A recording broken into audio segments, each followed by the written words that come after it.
बिस्मिल्लाहिर्रहमानिर्रहीम, अस्सलाम वालेकुम एवरीवन। 30 नवंबर से नेट वन का आगाज हो चुका है और बहुत सारे बच्चों का माशाल्लाह से हमारे पास फीडबैक भी आया, रिस्पांस भी आया कि उनके टेस्ट में क्वेश्चंस किस तरह के थे।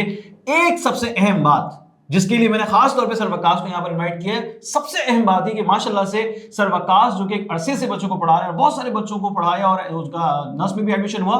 इन्होंने कहा था कि भाई ये टॉपिक्स हैं, मैं भी वीडियो भी आपके साथ शेयर करता हूं कि जनाब ये टॉपिक्स हैं मैथ्स के, इसको भरपूर करके जाइएगा, इससे क्वेश्चंस आएंगे। और माशाल्लाह से फाइनली वो क्वेश्चंस नेट वन में मौजूद थे। सर कुछ पेपर के बारे में बताइए कि नेट वन में कौन से टॉपिक्स बड़े इंपॉर्टेंट आपने बताए भी थे, और अब जो बच्चे आने वाली डेट्स में टेस्ट को अटेम्प्ट करेंगे तो उनके लिए कुछ सजेशंस। अच्छा देखिए, जैसे कि मैंने अपनी पिछले वीडियोस में भी इस बात का जिक्र किया है कि जो हमारे पास टॉपिक्स हैं, जैसे कॉम्प्लेक्स नंबर में टॉपिक था हमारे पास आयोटा की पावर को सॉल्व करना, वो टॉपिक का सवाल पेपर में मौजूद था। इसके अलावा डी मॉर्विस थ्योरम का सवाल था, वो भी पेपर में हमारे पास मौजूद था। इसी तरह डिफरेंशिएशन, इंटीग्रेशन, ये बहुत ही एक गलत कॉन्सेप्ट था कि भाई सेकेंड ईयर पेपर में नहीं आती, लेकिन सेकेंड ईयर के काफ़ी क्वेश्चंस जो हैं वो पेपर में आए हैं। जिस तरह से मैंने अपनी वीडियो में कहा था कि भाई आपके पास कॉनिक सेक्शन जो है वो बहुत ज़्यादा पेपर में आता है, और 2 दिनों में जो टेस्ट हुआ है उसके अंदर ये बात वाज़े तौर पे देखी गई है कि भाई कॉनिक सेक्शन के सवालात सबसे ज़्यादा आ रहे हैं कि कॉनिक्स है। और दूसरा एक टॉपिक मैंने आपसे जिक्र किया था ट्रिग्नोमेट्री का, कि ट्रिग्नोमेट्री पेपर में बहुत ज़्यादा आती है। तो अब तक जो पेपर्स हुए हैं उनके अंदर ये बात वाज़े तौर पर सामने आई है कि भाई trigonometry, conic section, complex number, इसके अलावा हमारे पास मैट्रिसेस, इन सब के सवालात काफ़ी ज़्यादा पूछे गए हैं। इसके अलावा एक टॉपिक था हमारा वेक्टर का, उसके भी सवालात बहुत ज़्यादा पेपर में पूछे गए। तो ये तमाम वो टॉपिक्स थे जिनको स्टूडेंट को मैंने कहा था कि भाई आप भरपूर तरीके से इसको करके जाएं ताकि आप पेपर में अच्छे नंबर गेन कर सकें। तो ये वो तमाम टॉपिक्स थे। इसके अलावा हमारे पास लिमिट्स का टॉपिक जो कि कंपलसरी था, उससे सवाल आने थे, तो वो सवाल जो है वो लाजमी पेपर में आया। उसके 2 क्वेश्चंस आपके पास एक first day of the test में आए, उसके बाद दूसरे दिन जो टेस्ट हुआ उसके अंदर भी लिमिट के क्वेश्चन मौजूद थे। इसके अलावा डेरिवेटिव, वो भी फर्स्ट डे के टेस्ट में, सेकंड डे के टेस्ट में वो भी मौजूद था। इसके अलावा हमारे पास जो है वो फंक्शन का टॉपिक, वो भी लाजमी तौर पे पेपर में उसने पूछा था। इसके अलावा हमारे पास जो है वो फर्स्ट ईयर से जो टॉपिक था बेसिकली आपके पास प्रोबेबिलिटी का, जिसका मैंने जिक्र किया था, ये बहुत कम आता है और उससे एक ही सवाल पेपर में उसने पूछा है जो कि क्वांटिटी में बहुत कम है। इसके अलावा हमारे पास जो है वो सेट का टॉपिक, उससे भी सवालात उसने पूछे हैं। इसके अलावा हमारे पास जो है वो अलजबरा का टॉपिक, उससे भी एक क्वेश्चन पेपर में आया। तो मतलब वो टॉपिक कुछ नहीं छोड़ता, वो सारे टॉपिक से सवालात आपसे लाजमी तौर पर पूछता है। कि ये हमारे पास जो इंपॉर्टेंट है वो यही है कि भाई आप trigonometry, conic section, straight line, ये सारी चीज़ें लाजमी तौर पर करके जाएं ताकि आप मैक्सिमम नंबर जो है वो अपने पेपर में गेन कर सकें। अच्छा, इस बार हमने देखा कि टेस्ट का पैटर्न चेंज हो गया, यानी कि 100 मार्क्स मैथ्स के हो गए, 60 मार्क्स जो है वो फिजिक्स के और 40 मार्क्स जो है वो इंग्लिश के देखे गए। तो क्या आप समझते हैं कि भाई अब जिन बच्चों का आने वाले दिनों में टेस्ट होने जा रहा है उनके लिए मैथ्स के जो टॉपिक्स आपने अभी बताए हैं वो लाजमन करें, हर हाल में करें, क्योंकि इससे नंबर ऑफ क्वेश्चन बहुत ज्यादा उनके मैथ्स के पोर्शन में एक्सपेक्टेड है? ऐसा है? बिल्कुल ऐसा ही है सर, कि हमें ये जो टॉपिक्स हैं कॉनिक सेक्शन, स्ट्रेट लाइन, और इसके अलावा आपके पास फंक्शंस, डेरिवेटिव, ये 3-4 जो टॉपिक हैं ये बहुत ज़्यादा पेपर में पूछे जा रहे हैं। इसके अलावा ट्रिग्नोमेट्री, ये जो टॉपिक्स मैं आपको बता रहा हूँ, कॉनिक सेक्शन है, ट्रिग्नोमेट्री है, स्ट्रेट लाइन है, इसके अलावा मैट्रिसेस है, कॉम्प्लेक्स नंबर है, इनसे मोस्ट ऑफ द क्वेश्चन जो है वो पेपर में आ रहे हैं।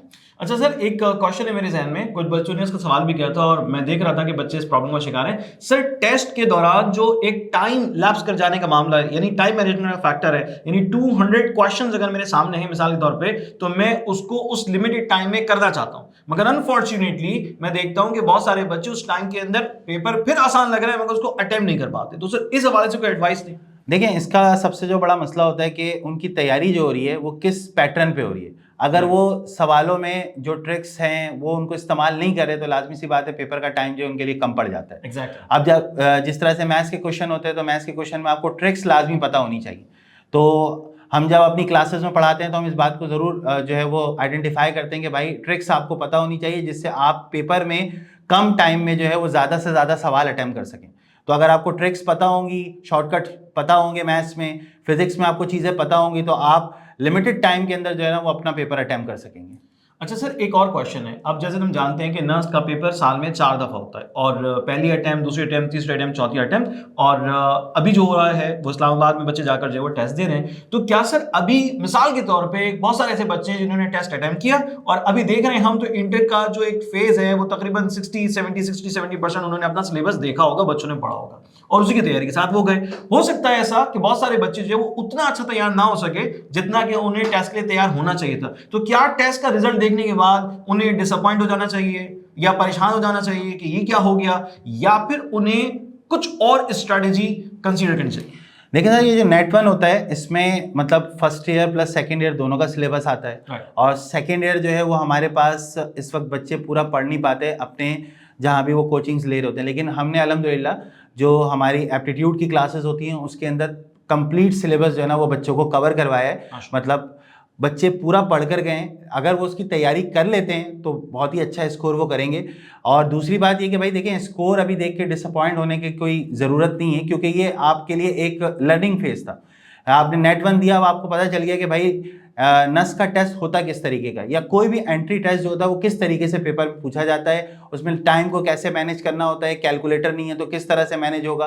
तो आप इसको एक पॉजिटिव फीडबैक समझें और अपने आने वाले नेट 2, नेट 3, नेट 4 के लिए प्रिपेयर हो। सर अच्छा सर, इसके अलावा नस के टेस्ट में हमने देखा कि भाई क्राइटेरिया बिल्कुल चेंज हो गया। लाइक उसमें से फिजिक्स मौजूद है, मगर जो केमिस्ट्री है और इसके अलावा जो आईक्यू है ये सब हटा दिया गया और बाकी सब्जेक्ट्स के नंबर में इजाफा कर दिया गया। तो क्या सर ये जो स्टेप लिया गया है ये बच्चों की लर्निंग के हवाले से या उनके टेस्ट में एमसीक्यूज अटेम्प्ट सही तो जवाब मार्क करने के हवाले से ये चीज फायदेमंद साबित होगी या नहीं? देखिए, अगर इसमें सब्जेक्ट को कम किया गया है तो इससे एक ये कि स्टूडेंट जो है वो ज़्यादा बेहतर तौर पर तैयारी कर सकेंगे। नंबर ऑफ सब्जेक्ट को कम कर दिया गया है, और जिस तरह से मैथ्स है तो मैथ्स के 100 मार्क्स जो हैं वो अब पेपर में क्वेश्चन आते हैं 100 मार्क्स के। तो अब स्टूडेंट के लिए अपॉर्चुनिटी ज़्यादा है कि अगर वो मैथ और फिजिक्स को ही बहुत अच्छी तरीके से करके चला जाए तो वो मैक्सिमम नंबर ऑफ मार्क्स जो है ना वो पेपर में गेन कर सकता है। तो ये एक अच्छी चीज़ है जो कि मैं समझता हूँ, मेरे पॉइंट ऑफ व्यू से ये बहुत अच्छा है कि अगर उन्होंने केमिस्ट्री को या आईक्यू को जो है वो हटा दिया है तो ज़्यादा बेहतर है। आईक्यू के कुछ सवाल उन्होंने मैथ के पोर्शन में पूछे हैं बच्चों से, ठीक है, तो आईक्यू पूरी तरह से नहीं हटाए, लेकिन आईक्यू के कुछ पोर्शन उन्होंने मैथ्स के अंदर डाल दिए। तो केमिस्ट्री को उन्होंने हटा दिया क्योंकि उन्हें पता है कि अगर केमिस्ट्री अभी हम मतलब बच्चा पढ़ता ही नहीं है आगे जाके इंजीनियरिंग के सब्जेक्ट में, तो इसको उन्होंने हटा दिया। एक पॉजिटिव साइन है और बच्चों के लिए फ़ायदेमंद चीज़ है कि अगर वो सिर्फ 2 सब्जेक्ट को टारगेट करके तैयारी करते हैं तो वो ज़्यादा बेहतर होगा कि वो मैक्सिमम मार्क्स जो है वो पेपर में गेन कर सकें। अच्छा, इस तब्दीली के बाद जो नेट 1 है, नेट 2 है, नेट 3 है, नेट 4 है, इसमें जो एवरेज स्कोर बच्चे का होगा इस साल से, क्योंकि पिछले साल में तो जाहिर सी बात दूसरे सब्जेक्ट भी थे, इस साल से सिर्फ 3 सब्जेक्ट्स हैं, तो क्या आप समझते हैं कि यहाँ पे जो बच्चे का एवरेज स्कोर है नेट 1, नेट 2, नेट 3, नेट 4 में वो पिछले सालों से बढ़ जाएगा, ऐसा हो सकता है या कम हो जाएगा? देखिए, डिपेंड करता है कि बच्चा मैथ्स में और फिजिक्स में कैसा है। अगर बच्चा मैथ्स और फिजिक्स में अच्छा है तो लाजमी सी बात है उसका स्कोर बढ़ेगा, लेकिन अगर बच्चा मैथ्स और फिजिक्स में अच्छा नहीं है तो लाजमी सी बात है उसका स्कोर जो है वो कम हो जाएगा। अब इन जनरल बात करें कि क्या एक्सपेक्टेड है कि क्या लो होगा या हाई हो सकता है टोटल स्कोर एक एवरेज बेसिस पे? स्कोर के हाई होने के ज़्यादा चांसेस है, नंबर ऑफ सब्जेक्ट उन्होंने कम कर दिए हैं, तो बच्चा अगर मैथ्स फिजिक्स को बहुत अच्छे तरीके से करके जाता है तो वो अपने स्कोर को बढ़ा सकेगा एज कम्पेयर टू पिछले सालों के मुकाबले में। बिल्कुल सही है। अच्छा सर, एक और बस आखिरी सवाल। अभी बच्चे यकीनन बहुत सारे बच्चे जिन्होंने टेस्ट दिया और अभी बहुत सारे बच्चे हैं जो कि उनकी डेट अभी आगे की है, वो टेस्ट देने जा रहे हैं।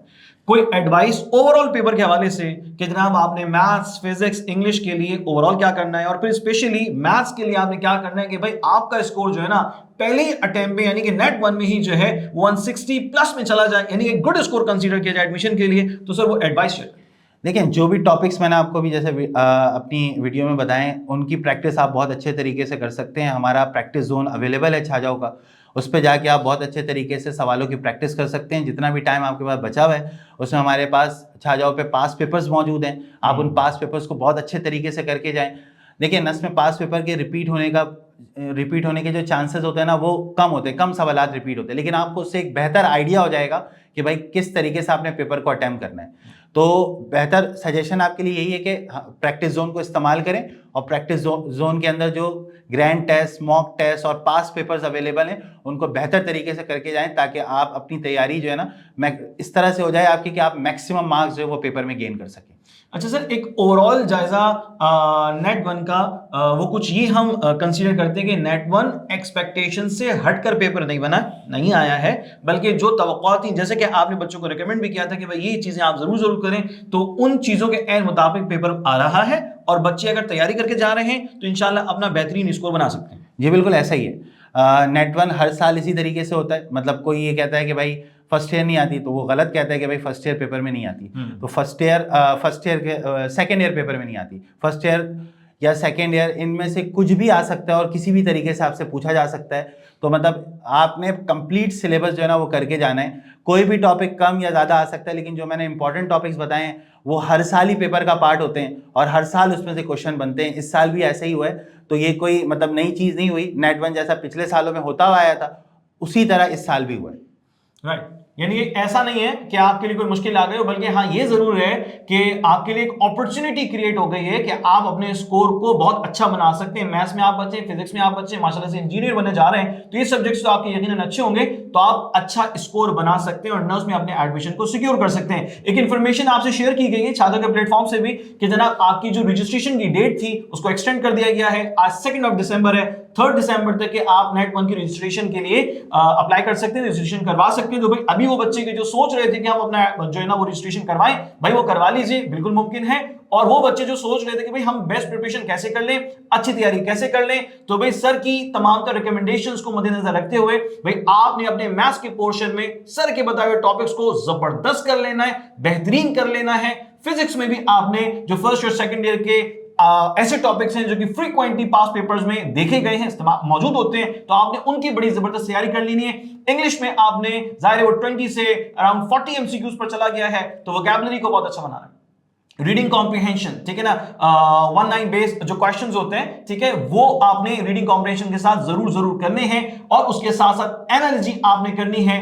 मिस स्पेलिंग के क्वेश्चन आपने बहुत अच्छे तरीके से कर लेने हैं। ये तमाम तर काम करने से आपका जो ओवरऑल पेपर है वो इंशाल्लाह बहुत अच्छा हो जाएगा और आप नेट वन में इतना अच्छा स्कोर बना लेंगे कि आने वाले वक्त में आपका एडमिशन सेटिस्फैक्टरी बेसिस पे सिक्योर हो सकेगा। जज़ाकल्लाह सर, बहुत बहुत शुक्रिया। भाई तमाम तर बच्चों को उनके टेस्ट के हवाले से बेस्ट ऑफ लक, मेहनत कीजिए। छात्रों पे जितना कंटेंट आप लोगों को मिल गया है, जबरदस्त मिल गया है, सर ने भी बताया पास पेपर्स मौजूद है वीडियो सॉल्यूशन के साथ, अटेम्प्ट कीजिए, खूब से खूब फायदा उठाइए और अपने रिजल्ट में एक अच्छा स्कोर बना लीजिए। जज़ाकल्लाह।